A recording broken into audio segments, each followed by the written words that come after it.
जय महाराष्ट्र मित्रांनो, सकाळचे 12 वाजलेत आणि आम्ही तळेगाव दिघेकडून शिर्डीकडे जात असताना या ठिकाणी रस प्यायला थांबलो आहे.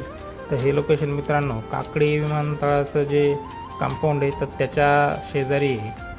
तर मित्रांनो या ठिकाणी एक चांगल्या प्रतीचा ऊसाचा रस मिळतो आहे आणि हे जे बाबा दिसत आहेत तर हे खूप प्रामाणिकपणे या ठिकाणी काम करत असतात. मित्रांनो या ठिकाणी लाल ऊसाचा रस ग्राहकांना दिला जातो आहे आणि 20 रुपये प्रति ग्लासप्रमाणे या ठिकाणी ऊसाचा रस दिला जातो. आता या ठिकाणी बघू शकतो मित्रांनो एक काकडी विमानतळ आहे. तर या काकडी विमानतळाची ही भिंत आहे आणि याच्या बाजूलाच हे आजोबा रस विकायचं काम करत असताय. आता हे दोघंजण या ठिकाणी ग्राहकांना एक चांगली प्रकारे सेवा देतात आणि हायजीन एकदम मेंटेन करतात. मित्रांनो खूप चांगल्या क्वालिटीचा ऊस या ठिकाणी हे वापरतात रसवंतीसाठी.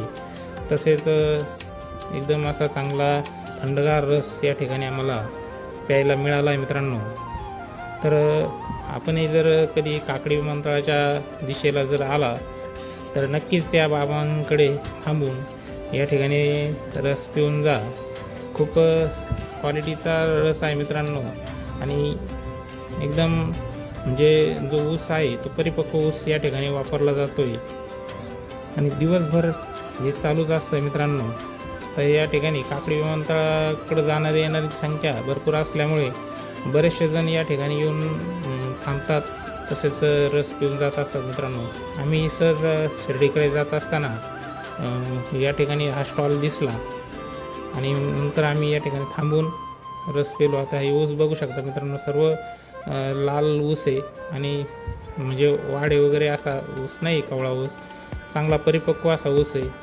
आजोबा खूप प्रामाणिक आहेत, हे कस्टमरला चांगली सेवा देत आहेत आणि चांगल्या क्वालिटीचाच रस या ठिकाणी मिळतो आहे. मित्रांनो तर आपण हा रस कधी पिला आहे का कमेंट करून नक्की सांगा किंवा आपल्याला हे लोकेशन माहीत आहे का हे पण नक्कीच सांगा. मित्रांनो या ठिकाणी जो बर्फ वगैरे वापरला जातो हा पण चांगल्या प्रकारचा बर्फ आहे मित्रांनो आणि खूप थंडगार असा छान रस प्यायला आम्हाला मिळाला. आम्ही तिघांनी पण हा रसाचा स्वाद घेतला. मित्रांनो खूपच म्हणजे उन्हाळ्याच्या दिवसामध्ये रस म्हणलं तर एकदम असं थंड वाटतं, छान वाटतं. तर मित्रांनो आपण बघितलं हा व्हिडिओ या ठिकाणी आम्ही थांबवतोय. जय हिंद, जय महाराष्ट्र, धन्यवाद.